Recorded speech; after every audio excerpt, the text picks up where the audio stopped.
অনেকে প্রশ্ন করতে পারেন, হুজুর ইসলামী আন্দোলনের সাথে জামাত এসেছিল, এখন নাই কেন?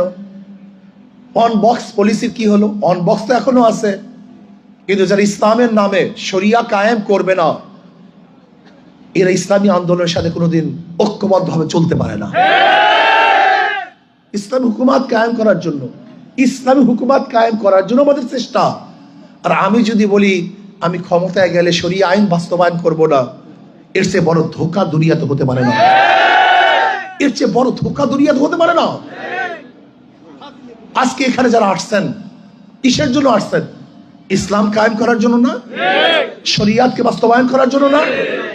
আমাকে ভোট দিবেন ইসলামের জন্য, ত্যাগ করবেন ইসলামের জন্য, আপনার রক্ত দেবেন ইসলামের জন্য, আপনার সাধনা করবেন ইসলামের জন্য। অথচ আপনি বলবেন ইসলাম কায়েম করবেন না, শরিয়াত বাস্তবায়ন করবেন না। আমার চেয়ে বড় ধোঁকাবাজ দুনিয়াতে হতে পারে না। ইসলামী আন্দোলন বাংলাদেশ ক্ষমতার জন্য রাজনীতি করে না, আল্লাহর জমিন আল্লাহর হুকুমতকে কায়েম করার জন্য রাজনীতি করে।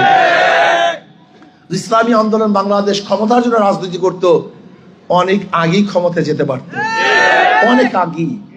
অনেক প্রস্তাব আসছে, কিন্তু কেন যাই নাই? ইসলাম হুকুমাত কায়েম করার জন্য। এর জন্য আমি বিশ্বাস করি যারা ইসলামী হুকুমাত কায়েম করতে চায় না, শরিয়া আইন বাস্তবায়ন করতে চায় না, নাম দেয় ইসলাম, এর চেয়ে বড় মুনাফিক এবং ধোঁকাবাজ গোটা দুনিয়াতে থাকতে পারে। আসুন মুখে যা বলি কাজেও তা করি।